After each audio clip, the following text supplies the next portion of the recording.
Hello दोस्तों, नमस्कार। मैं हवा सिंह चहल, संपादक आपका संदेश।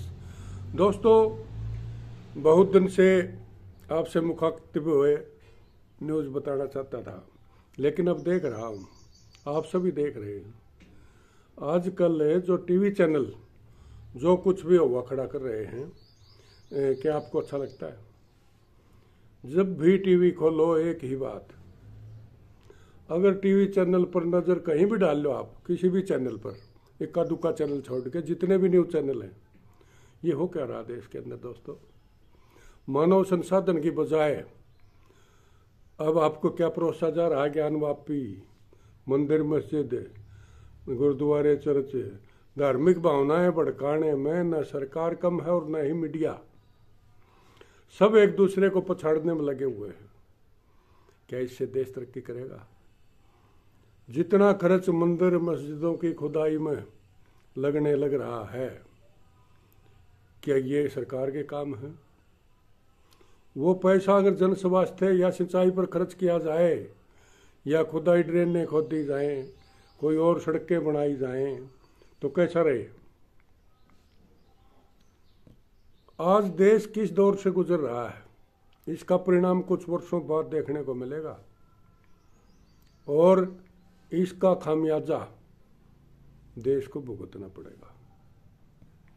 आज मीडिया और सरकार ने ऐसा माहौल तैयार कर दिया है कि देश के लोग महंगाई, बेरोजगारी, कानून व्यवस्था और किसी भी तरह की अपने विकास की, देश के विकास की, सामाजिक कोई भी मुद्दा आप लगा लो, अपने काम के प्रति लगा लो, देश की अर्थव्यवस्था के बारे में सवाल करना ही भूल गए। हमने अतीत में देखा है कि धार्मिक बलबूते पर जो सरकारें बनती हैं, वो उसके परिणाम अच्छे नहीं होते। अब धार्मिक संस्थाएं, मंदिर, मस्जिद, चर्च, गुरुद्वारे या भाई पीर फकीरों की दरगाह, ये खुद अपने बलबूते पर बनाते थे लोग। लेकिन आज सरकारी काम माने है इस चीज़ ने भी कि सरकार ने ये विकास कर दिया, ये मंदिर मस्जिद खुदवा दिए, वो कर दिया, वो कर दिया। ये धार्मिक जो भावनाएं भड़कती हैं, इनके परिणाम हमेशा ही दुखदायी निकलते हैं। लेकिन आज इस सरकार ने इस कार्य को ही अपना मुख्य एजेंडा बना लिया है। दोस्तों, मैं सरकार के खिलाफ नहीं हूँ, लेकिन जो कुछ ये हो रहा है, आपको परोसा जा रहा है, जो असली मुद्दों से ध्यान आपका भटकाया जा रहा है, मैं उसकी बात कर रहा हूँ। और ये मेरे अपने विचार हैं, न कि कोई और संस्था मुझे कुछ कर रही है, ना कोई विपक्ष का मैं पक्षधर हूँ, क्योंकि आज तक उन्होंने भी कोई खास मुद्दा नहीं उठा पाए हो। बहुत मुद्दे ऐसे हैं, क्योंकि सरकार पूरी तरह से अभी है, जो भी बोलता है उसके साथ जो होता है वो सारा देश देखता है। कई मामलों में तो माननीय अदालत को भी इंटरफेयर करना पड़ा है, लेकिन वो भी कोई खास असर नहीं डाल पाती। लेकिन आज इस सरकार ने इस कार्य को जो मुख्य एजेंडा अपना बनाया है, वो केवल और केवल वोट की राजनीति है। और कोई भी पत्रकार हो या सभ्य नागरिक देश से जुड़ी उन्नति के बारे में कोई भी मुद्दा उठाने में सक्षम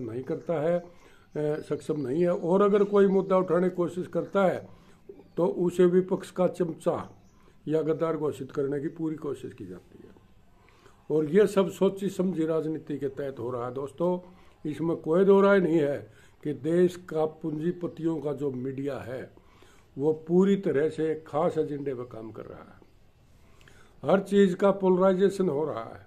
रोज इलेक्शन हो ही जाए, कदे लोकसभा के आगे, कदे विधानसभा के आगे, कभी राज्यसभा के आगे, कभी पंचायतों के आगे, कभी नगर पालिकाओं के आगे। तो दिल्ली यहाँ पंचायतों के अब चुनाव होने जा रहे हैं। अब सारा देश भागम दौड़ पूरी तरह हो रही है। हम रोज़ देखते हैं चुनाव में रोज़ कहीं ना कहीं लाठाबाज जय पाव है। दोस्तों, ये हो क्या रहा है देश के अंदर? हर चीज़ का पोलराइजेशन हो रहा है। देश का जो कमेरा वर्ग है वो घाटे में जा रहा है, और चंद पूंजीपतियों की जो बड़ी बड़ी कंपनी हैं, उनको लाभ, सरासर लाभ पहुंचाया जा रहा है। क्योंकि कहाँ से कहाँ उनको पहुंचाया जा रहा है? कर्जे माफ़ करने होने के हो रहे हैं, कोई ज़्यादा बड़ा लोन देना होने को दिया जा रहा है, कोई और किसी का बेनिफिट है तो उनके ऊपर कोई अंकुश नहीं है, वो अपनी मर्जी का भाव तय करते हैं। सरकार कहती है कि हमारे हाथ में ही नहीं है। तो इसके दुर्गामी परिणाम तब देखने को मिलेंगे जब देश की अर्थव्यवस्था और सरकार का जिम्मा चंद लोगों के हाथ में आ जाएगा और कुछ ही ताकतों के पास ही रह जाएगा। ये कृषि प्रधान देश है, लेकिन यहाँ का किसान और खेती और मजदूर की हालत सबसे खस्ता है।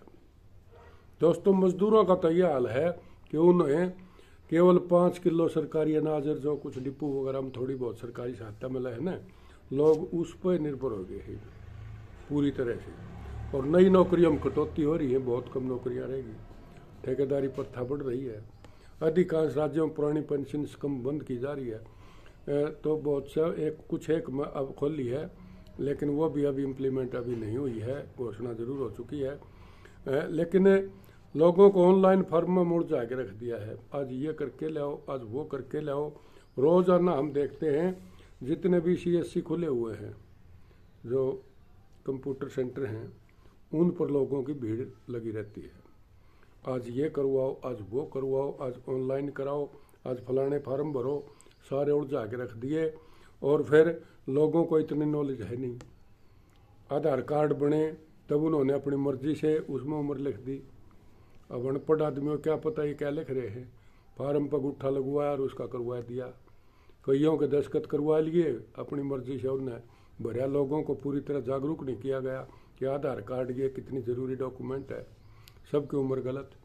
मैंने देखा है बहुत से गांव के अंदर, मेरे गांव में भी खुद सारी एक ही तारीख में पूरा गांव का जन्म कर दिया, एक ही दिन में पूरा गांव पैदा हुआ था। तो दोस्तों, इस किस्म की बहुत सी खामियाँ इसमें रखी गई। और ईब जो आगे जो बात होंगी वो ऑनलाइन ना में सारा सौदा उलझ के रह जाएगा। और लोग सरकार के खिलाफ बहुत हैं, लेकिन विकल्प नहीं मिल रहा। क्यों? कोई पार्टी देख लो आप, अब कांग्रेस में थोड़ी जान आई थी, वो आपस में लड़ने लग रहे हैं, वो उड़े के खिलाफ खड़े हो गए सारे। ये चौटाला साहब का पूरा परिवार ही शिकंजा में कसा गया। एक उप मुख्यमंत्री महोदय को छोड़ेगी, सारा कुंबा उड़ जा खड़े। ये पता नहीं हो क्या रहा है, लोगों को कोई विकल्प मिल नहीं रहा है। फंसे हुए लोग इनके पास जा रहे हैं। फिर जो हार थक्की ने कुछ तो बैठ गए, कुछ मर खप गए, कुछ जेल में चले गए, और जो बच रहे हो चमची मारने लग गए। और क्या करें, कमजोर है वो चमची मार देंगे, तगड़ा है वो थोड़े दिन टक्कर लेगा, फिर उसके खिलाफ कोई ना कोई मुकदमा बन जाएगा, कहीं ना कहीं उसको उड़ जाके छोड़ देंगे। ये काम हो रहा है देश के अंदर। और मैं बेबाक की तरीके से पूरी तरह स्वतंत्र पत्रकार की भाषा में बोल रहा हूँ कि ये सब कुछ ठीक नहीं हो रहा है। दोस्तों, ये सरकार के और मीडिया का काम नहीं है। कहाँ मंदिर की खुदाई हो रही है, कहाँ शिवलिंग निकल गया, भाई क्या लेना देना हमारे इन बातों से। एक बार बता दी बात खत्म होगी, पूरा दिन चैनल इसी पर चलते रहते हैं। यह कसी मार दी, आड़े मूर्ति का कूड़ा दिख गया, आड़े आप पूरी लकड़ेगी हैं। फिर दूसरे पक्ष को कहते हैं, एक और बांड की तरह से बोलते हैं लोग, ये कर देंगे, हम वो कर देंगे। है कुछ नहीं, एक एजेंडा है सोचा समझा। तू हिंदुओं के खिलाफ बोल, तू मुसलमानों के खिलाफ बोल। सरकार पल्ला झाड़ लेती है, हमारा कोई मतलब नहीं है इससे। फायदा किसको हो रहा है, नुकसान किसका हो रहा है, ये सारी चीज़ें देख के एजेंडे बनाए जाते हैं। लेकिन लोगों, सरकारी तंत्र और मीडिया तंत्र ने लोगों को इतना भ्रमित कर दिया, उन्हें कुछ समझ में ही नहीं आया। पुरानी राजनीतिक पार्टियों की जो तुलना की जा रही है वो आज के भारत से की जा रही है। दोस्तों, आपको भी पता है 1947 में जब देश आज़ाद हुआ, क्या था देश के अंदर, और कहाँ से कहाँ देश पहुँच रहा है। तो अब पुरानी तुलना अगर करने लग गए तो काम तो नए तो होंगे ही। इतने भारी भरकम टैक्स देश की जनता के ऊपर है, तो क्या वो काम भी नहीं होंगे? और काम तो कराने पड़ेंगे सरकार ने। एहसान किस बात का है भाई? एहसान तो वो है भाई, इनकी खुद की दाद दिलाई प्रॉपर्टी बेच के निर्देश भक्ति निर्देश का विकास कार्य में ला दी। ये पीछे मैं देख रहा था कल एक टीवी चैनल पर अखिलेश यादव के उसके उत्तर प्रदेश विधानसभा में यही बात हो रही थी कि भाई हमने न्यू कर दिया, हमने न्यू कर दिया। विपक्ष के नेता ने ये कह दिया, वतन के घर पे कर दिया। ये तो सरकार का फंड है, लोगों का पैसा है, लाना ही पड़ेगा कहीं ना कहीं। उस पर हल्ले पूरा मुद्दा बन गया। तो मीडिया ने काम चाहिए है भाई, बहुत से ऐसे काम हैं वो करो आप। ये काम है कोई? छोटी छोटी बातों पर सिर फुलाने की पूरी कोशिश करी जा रही है। अब एक और चाल पड़ा, हनुमान चालीसा पढ़ो।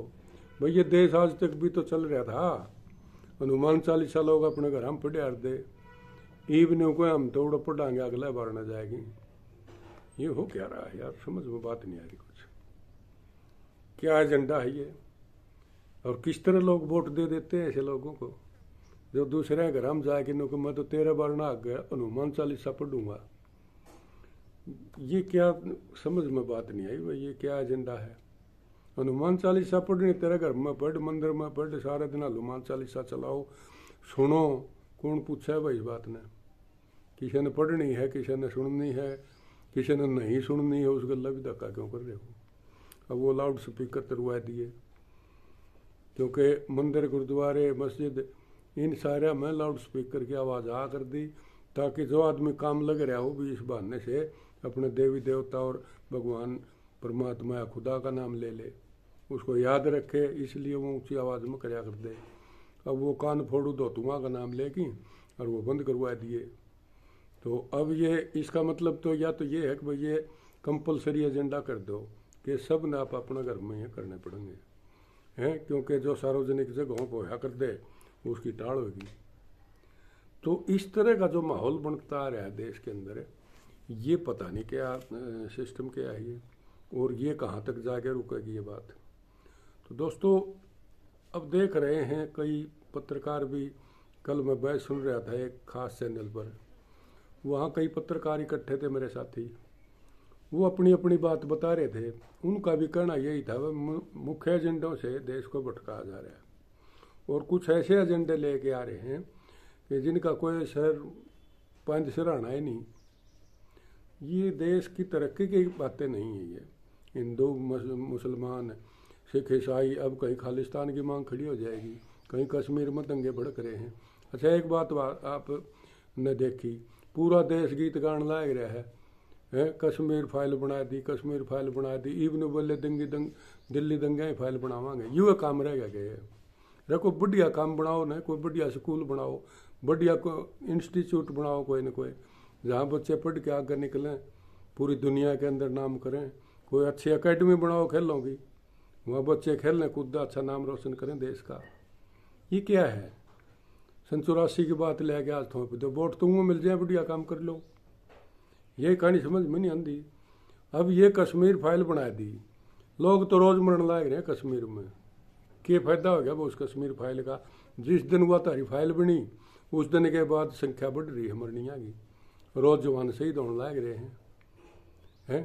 तो ये समझ नहीं आ रहा ये एजेंडा चल क्या रहा है। कोई घना बोल रहा है तो उन्हें कह दे तो देशद्रोही है, इस पर राजद्रोह या लगा दो। दोस्तों सच्चाई तो सच्चाई है, आज पूरा देश देख रहा है। कश्मीर फाइल से क्या फायदा होया? और फाइल बना लो कोई, देश को आगे बढ़ाने की फाइल बना लो और बढ़िया बढ़िया पिक्चर बना लो कोई। ये दंगे भड़काने, धार्मिक भावनाएं भड़कानी लोगों को, ये कोई अच्छा काम मैं समझता नहीं। बाकी ले देश है भाई, सारे मिल गए इसमें, आप अपनी सारे गाँव में। तो मैं तो इतना ही कहूँगा कि भाई जिस तरफ ये देश जा रहा है, देश की अर्थव्यवस्था चौपट होने को जा रही है संत पूंजीपतियों के पास। अब कह दिया अडानी एशिया में नंबर 1 हो गया, नाचन लाग रहे हैं। अरे यू हो गया नंबर 1 एशिया में, तो हमें क्यों नाचो हो? ये तारे पीछा तो हो रहा है, तब न कह देगा उसमें तो न्यू देखो न कि देश का विकास में इसका क्या योगदान रहेगा। वो चीज़ नहीं देख रहे लोग, नाचे हैं। अब 5 किलो गेहूं को ऊपर आ गया सिस्टम सारा, उसे में खुश हो रहे हैं लोग। अरे भले आदमी हो तब न्यू करो ना, हमने बढ़िया रोजगार दो जी। कितने के हैं? 10 रुपया के 5 किलो गेहूँ मिल गए, हो गया तारा गुजारा पूरा। तब न्यू को ना हमने रोजगार दो, और कम से कम 10-15 हज़ार रुपये अगर माओ है, 5 किलो खातिर की वंड हो, तुम काम मांगो, मेहनत मजदूरी करो, देश को आगे बढ़ाओ, देश का विकास में हिस्सेदारी करो अपनी। बहुत सी कंपनियां ऐसी बढ़िया बढ़िया आ रही हैं, उनमें मेहनत करके आगे बढ़ो, मौका दे रखा है। मेरे पास ऐसी ऐसी कंपनियों के ऑफर हैं, अगर आपके पास काम नहीं है तो लो, मैं बताता हूँ आपको काम। लाखों रुपया महीना भी कमा सकते हो आप, थोड़ी सी मेहनत में, बिना पूंजी के। पूंजी की जरूरत नहीं है, बहुत अच्छे काम है, कर सकते हो आप। लेकिन देश में राजनीति इतनी हो रही है, लोग राजनीति बिना बुड़के नहीं तोड़ते, सौदा है कुछ नहीं लोगों का। कहीं है समझ में नहीं आती, सारे चैनल खोला हाँ उड़े, आज उड़ो खुदाई होगी, आज आड़ा ज्ञान व्यापी हो गया, आज आड़ा हनुमान चालीसा पढ़ी गई, उड़ो लाठा बाज गया, उड़े नहीं हो गया। तो दोस्तों आज इतना ही। अगर आपका संदेश चैनल आपने सब्सक्राइब नहीं किया है तो दोस्तों इस चैनल को सब्सक्राइब कर लो। और भाई ये कैसी आपने मेरी वीडियो लगती हैं इसके बारे में भी आपको सुझाव मुझे ज़रूर दिया करो। दोस्तों आज इतना ही, अगले एपिसोड का इंतजार करो।